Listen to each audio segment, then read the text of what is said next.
Good morning, students. 7th standard science subject lesson number 20 in the word of stars. Okay, in this lesson we are going to learn more about the stars. Okay, तो stars में क्या है, हम लोग stars के बारे में पिछले साल भी देखा था. द यूनिवर्स बोल के एक लेसन था 6th स्टैंडर्ड में, लास्ट लेसन. वो उसमें स्टार्स के बारे में बहुत सारा पढ़े थे हम लोग. तो उसमें हम लोग गैलेक्सी पढ़ा था. तो गैलेक्सी बोला तो क्या रहता है, किसी को याद है what is the meaning of galaxy या what is the definition for galaxy? A galaxy बोला तो क्या रहता है, a group of stars and a planetary system together called the Galaxy.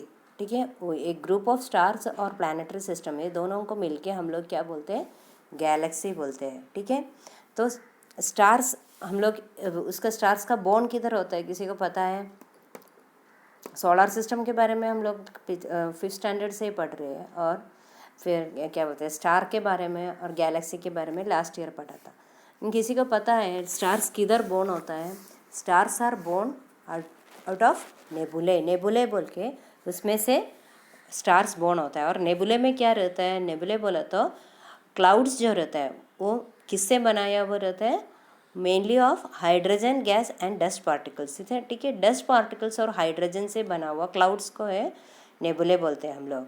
And the particles in these clouds are attracted towards one another due to the force of gravity.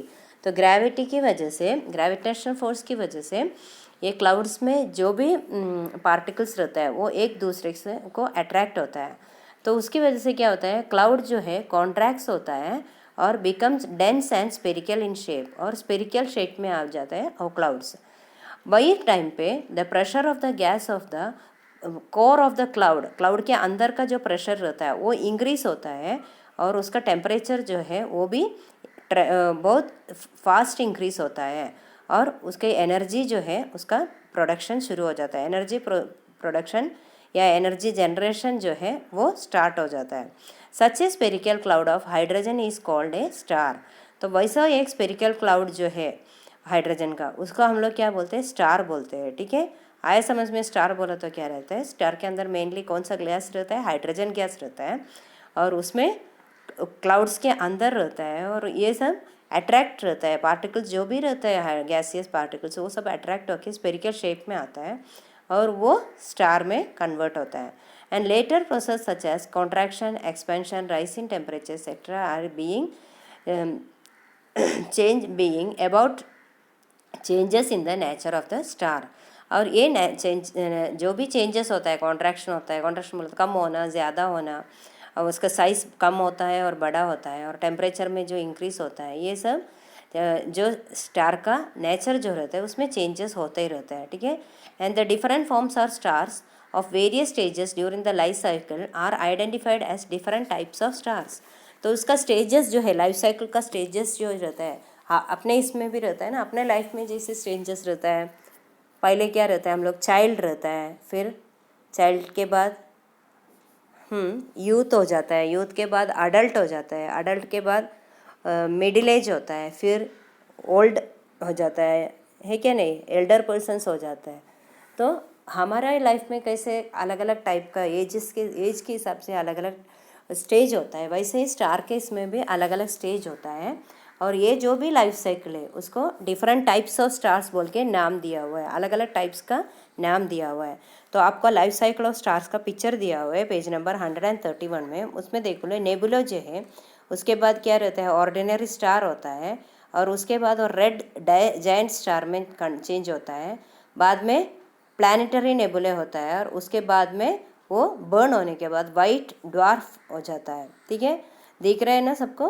और next जो है नेबुले का massive star होता है या red super giant star होता है. उसके बाद सुपरनोवा होता है, और न्यूरॉन स्टार और ब्लैक होल बोल के अलग, ऐसा अलग अलग स्टेजेस से वो आते ही रहते हैं. उसका उनका लाइफ स्टाइल में अलग अलग स्टेजेस ये हो जाता है. And our solar system is a tiny part of galaxy called Milky Way. तो अपने सोलर सिस्टम जो है तो मिल्की वे का एक छोटा सा पार्ट रहता है. हम लोग पढ़ा रहेगा, लास्ट ईयर में भी पढ़ा हुआ है, मंदाकिनी बोल के लास्ट जो लास्ट चैप्टर में इसके बारे में पढ़ा होता, मिल्की वे या मंदाकिनी अपने गैलेक्सी। और तो सोलर सिस्टम से बहुत बड़ा रहता है, ठीक है।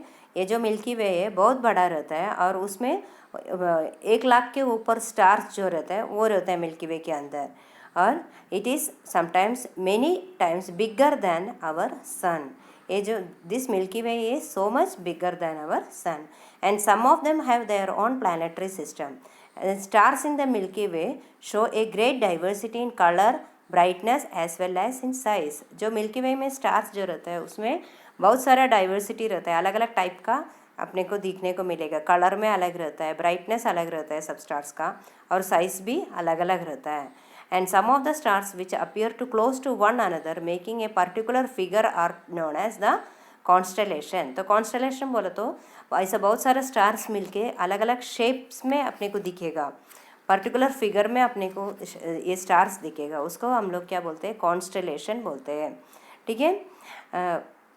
कॉन्स्टेलेशन के बारे में ये चैप्टर में डिटेल में भी दिया हुआ है, तो उसके पहले हम लोग सिर्फ एक आइडिया दिया है कॉन्स्टेलेशन बॉटल तो क्या रहता है, ठीक है। Next is the sky watching. आपने कभी स्काई वॉच किया है क्या? नीचे खड़े रह के वॉच किया हुआ है क्या? हाँ, तो स्काई जो है अपने को, ये तो अपने को मालूम है बहुत ऊपर रहता है, अपने को टच करने जैसा नहीं रहता है वो। तो far away the sky seems to be touching the ground, लेकिन बहुत दूर हम लोग इधर खड़े रह के बहुत दूर देखा तो ऐसा लगेगा वो जो स्काई है वो टच हो रहे हैं, ये ग्राउंड को टच हो रहा है ऐसा लिखेगा, ठीक है। The line of which they meet is called the horizon. तो होरिजोन बोलो तो क्या रहता है, हम लोग इधर खड़े रह के देखेंगे, दूसरे एक साइड पे स्काई और लैंड जो है ग्राउंड जो है वो टच हुए जैसे दिखेगा, तो वो जो लाइन है उसको हम लोग क्या बोलते हैं, होरिजोन बोलते हैं, ठीक है। और स्टार्स और प्लैनेट्स जो रहता है वो मूव होते ही रहते हैं स्काई में, और appear to be moving on the sphere and this virtual sphere is called celestial spear.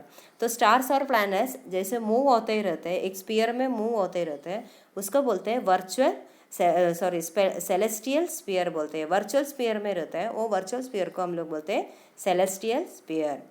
और जेनिथ बोला तो क्या रहता है, हम लोग जब ग्राउंड पे स्टैंड होता है, एक कौन सा भी ग्राउंड पे हम लोग जब खड़े रहते हैं, and the point on the celestial sphere exactly above our head is called the zenith. और अपने सर के ऊपर का जो एग्जैक्ट पॉइंट है उसको हम लोग क्या बोलते हैं, जेनिथ, ठीक है। जेनिथ बोला तो क्या है, जो हम लोग खड़े रहेंगे तो अपने सर के ऊपर का एग्जैक्ट पॉइंट को जेनिथ बोलते हैं। और while standing on the ground the point on the celestial sphere exactly below our feet is called nadir. Nadir बोला तो क्या, हम लोग खड़े रहने के टाइप पे अपने पाँव के नीचे का जो पॉइंट है उसको हम लोग क्या बोलते हैं, नादिर बोलते हैं। आए समझ में, what is zenith, what is Nadir and what is horizon. And next is the celestial poles.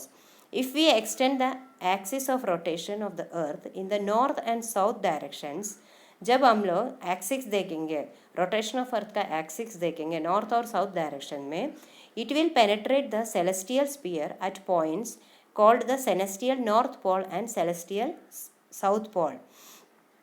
तो जो पॉइंट्स रहता है वो कौन सा पॉइंट्स रहता है, हम लोग जो रोटेशन होता है अर्थ का उसको एक्सिस को देखेंगे तो दो साइड में अपने को दिखेगा, सेलेस्टियल नॉर्थ पोल और सेलेस्टियल साउथ पोल, ठीक है। Next is the meridian.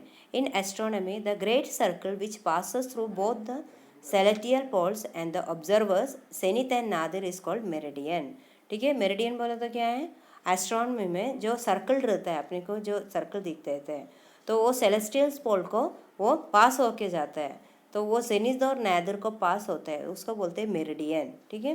Next is the celestial equator.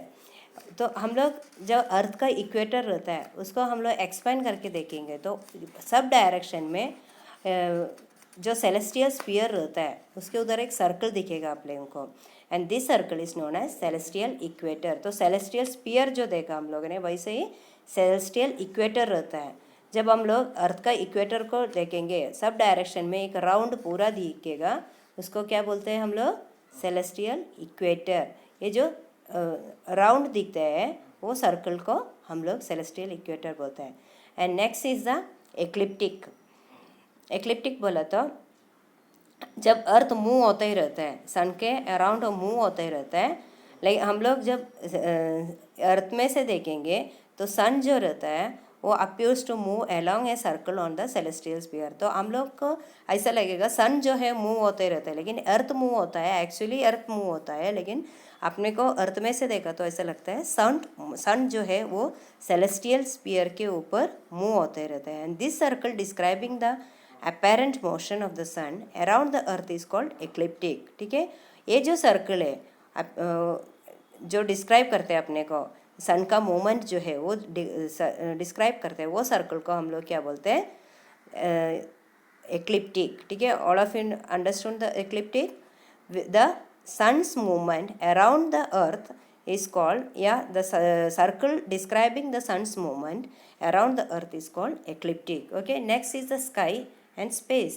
sky बोला तो हम लोग जब नीचे खड़े रह के ऊपर देखेंगे तो हम लोगों को जो दिख रहा है, standing in the open place if we look at the sky on a cloudless night, जब नाइट को देखेंगे बिल्कुल क्लाउड नहीं रहता है, वो टाइम पे हम लोग ऊपर देखेंगे तो बहुत सारे स्टार्स दिखेगा अपने को, है क्या नहीं। और ऐसा पूरा कलर कौन सा रहेगा, ब्लैक रहेंगे, डार्क रहेंगे, है ना। बैकग्राउंड जो रहता है कौन सा कलर में रहता है, डार्क कलर में रहता है। And the portion of the earth's atmosphere and the portion beyond that which can be seen in the form of roof by our eyes while standing on the earth is called the sky. ठीक है, तो हम लोगों को नीचे से जो दिख रहे हैं, वो आंखें को जो दिख रहे हैं उसको हम लोग क्या बोलते हैं, स्काई बोलते हैं। ठीक है, The next part we will see in the next video. Okay, bye.